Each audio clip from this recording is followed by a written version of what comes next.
총선이 조국 전 법무부 장관의 정치적 복권 무대라고 생각하는 시청자, 구독자 여러분 계신가요? TV조선에서 이런 주장을 한다면 우린 어떻게 받아들여야 할까요? 3월 4주차 방송사 전용 메인 뉴스에서 나온 선거 보도 중에서 무엇이 좋았고 나빴는지 살펴보겠습니다.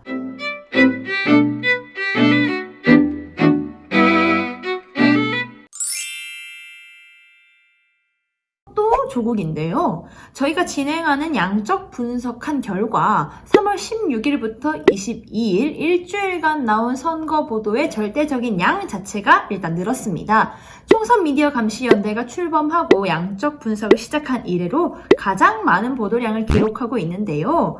총선이 2주도 채 안 남았고 또 각 정당과 후보들이 본격적인 선거운동에 들어간 만큼 앞으로도 선거 보도는 꾸준히 늘 것으로 보입니다. 선거 보도량이 늘어난 탓일까요? 조국 전 장관을 총선과 연결지어서 언급하는 보도들도 눈에 띄고 있는데요. 지난 한 주, 그러니까 지난 21일에서 27일 나온 보도 중에서 가장 이상했던 기사로 3월 25일 TV조선의 총선은 조국 복권 무대를 가져왔습니다. TV조선은 메인 뉴스에서 포커스라는 코너를 운영하고 있는데요. 이 코너는 어떤 사안에 대해서 포커스를 맞춰 더 자세히 들여다보자는 취지로 만들었다고 스스로 밝히고 있지만 기자가 취재한 걸 보도하는 일반 리포트는 아니고요. 성우의 나레이션을 가미해서 그동안 나왔던 사건들을 총정리하는 그런 식의 기사라 종종 한 사안을 TV조선의 시선으로 비평할 때가 있더라고요. 어쨌든 제목에서부터 총선은 조국 복권 무대? 라면서 총선과 조 전 장관을 잇고 있죠. 내용 또한 그렇습니다. 이번 총선에서 조 전 장관이 정치적으로 복권될 것이다. 이렇게 예견을 하는 겁니다. TV조선 평일 메인 뉴스를 진행하는 신동욱 앵커는 이렇게 리포트를 소개했습니다. 여러 가지 범죄 혐의로 재판을 받으면서 법무부를 떠났던 조국 전 장관이 이번 총선에서 다시 논란의 중심으로 소환되고 있습니다. 친조국 성향의 인사들이 범여권 비례정당에 전진 배치되면서 이번 총선을 통해서 조 전 장관이 정치적으로 복권되는 건 아니냐는 말까지 벌써 나오고 있습니다. 라고 전한 거죠. 그러면서 조 전 장관이 그동안 중단했던 SNS 활동을 다시 시작했다라고도 덧붙여서 마치 그가 정치 활동을 재개할 것 같은 그런 암시를 주기도 했습니다. 그러면서 TV조선이 조국 전 장관 복권까지 거론하면서 이를 경계한 근거로는 조 전 장관을 옹호했었던 인사들이 범여권에서 공천을 받았다라는 사실과 더불어시민당의 창당 주축이 조국 수호 집회를 주도한 단체였다라는 점이었는데요. 사실 어떤 후보와 정당을 선택할지는 국민의 판단이고 그렇기 때문에 조 전 장관을 옹호하는 후보들은 투표로 국민의 판단을 받을 겁니다. 조국 수호 집회를 열면서 사법개혁을 촉구하기도 했던 그 집회의 중심인물들이 창당을 주도했다는 더불어시민당도 마찬가지입니다.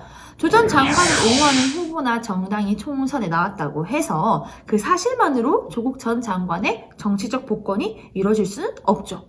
조국 전 장관은 지금까지 총선과 전혀 무관하니까요. 총선과 관련된 행보를 보인 적도 없고 후보로 출마하는 것도 아니고요. 게다가 TV조선의 설명대로 재판이 진행 중이기도 하죠. TV조선처럼 조국 복권을 섣불리 내세우는 것 자체가 선거를 조국 프레임 안에 가두는 일입니다. 만약 조 전 장관에 대해서 우호적인 인사들이 선거에 나왔다. 이것만으로 조국 복권이 가능하다면 이미 채찍질 인물들이 현역으로 뛰고 있는 박근혜 전 대통령은 이미 정치적으로 복권이 됐다고 봐야겠죠. 하지만 국민들 중에서 누가 현재 박 전 대통령이 정치적으로 복권됐다고 생각하나요? TV조선이 총선이 조국 선거가 될까봐 우려스럽다라고 생각을 한다면 선거와 무관한 인물을 일부러 끌어들이지 말고 각 후보와 정당의 정책과 공약, 전문성, 청렴성 등을 검증해주세요. 그래야 정책 중심의 선거로 이끌 수 있으니까요. 이런 힘은 언론에 있고요. 후보를 검증한 좋은 보도로 KBS의 자사비판 기사를 또 소개해드리려고 합니다. 지난 4월 24일 발표된 더불어시민당 비례대표 후보 8번에 정필모 전 KBS 부사장이 이름을 올렸는데요.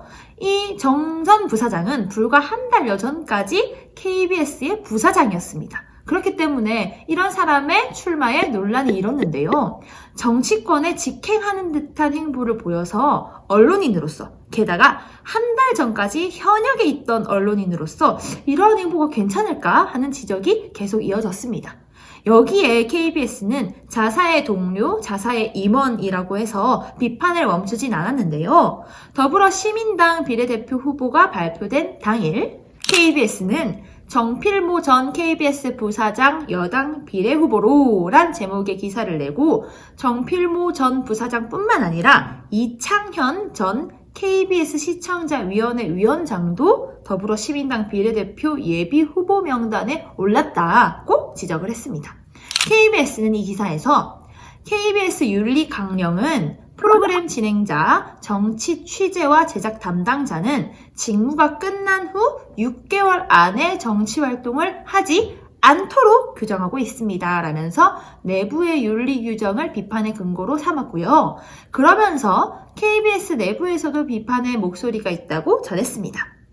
부사장 자리에서 물러나자마자 정당의 줄을 서 개탄스럽다고 비판한 KBS 기자협회의 성명, KBS의 공정성과 신뢰도에 또다시 상처가 남게 됐다는 전국 언론노조 KBS 본부의 성명도 덧붙였습니다. 자사 또한 감시와 견제의 대상이라 여기고 비판하는 것이 언론의 사명이지만 이를 지키는 경우는 매우 드물고 현실적으로는 어렵습니다. 그런 점에서 KBS가 공영방송으로서 모범적인 선거보도, 후보 검증 보도를 했다고 볼 수 있겠습니다. 또 좋은 선거 보도를 하나 더 소개해 드릴 텐데요. MBC가 총선을 20일 앞두고 새로운 기법으로 민심을 분석한 리포트를 내놨습니다. 선거 보도하면 여론조사 결과를 보도한 그런 기사를 떠올리기가 쉬우시죠? 사실 언론사들이 선거철이 되면 여론조사 결과를 과도하게 보도하기 때문에 우리에게 이런 인식이 있는 건 당연합니다. 그러나 여론조사 결과를 단순 전달하는 기사가 인물 간의 대결 구도와 승과 패만 남긴 채 선거의 의미나 후보 검증을 생략한다는 점을 감안하면 그리 바람직한 보도는 아닐 겁니다. 조사기관마다 제각기 다른 여론조사들로 대체 민심이 어떻다는 건지 더 혼란에 빠뜨리곤 하죠. 그러나 MBC가 지난 26일 들쭉날쭉 여론조사 정확한 표심 이렇게 읽는다 란 제목의 기사를 통해 여론조사에서는 추세와 성향을 봐야 한다고 강조를 했습니다. MBC가 보도에서 든 예시를 가져와서 설명을 해볼게요. 더불어민주당 고민정 후보와 미래통합당 오세훈 후보가 나오는 서울 광진을, 이 광진을의 민심을 조사한 여론조사 결과 8개를 MBC가 보여줬는데요. 대체로 오차 범위 내에서 박빙이었지만 어떤 여론조사에서는 고민정 후보가 11%포인트, 또 어떤 여론조사에서는 오세훈 후보가 9.6%포인트 앞선 결과가 나왔습니다. 이런 돌출적인 조사는 우리가 어떻게 봐야 하는 걸까요?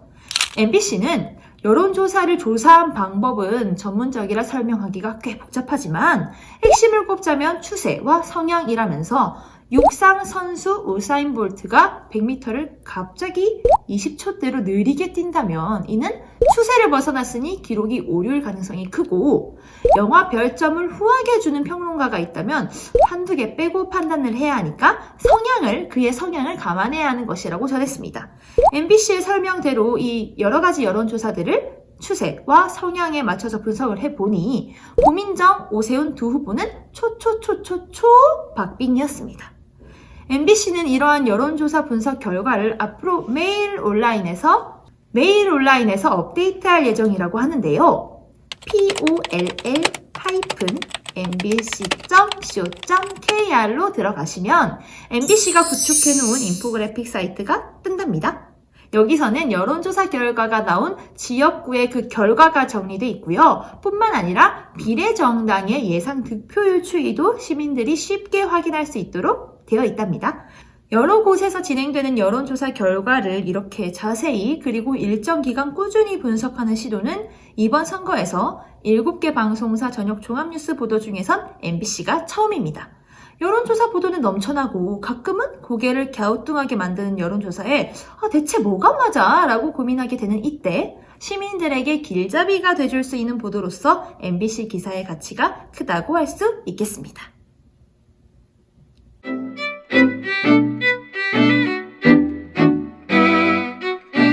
다음엔 더 믿을만한 미디어 비평으로 찾아오겠습니다. 안녕히 계세요.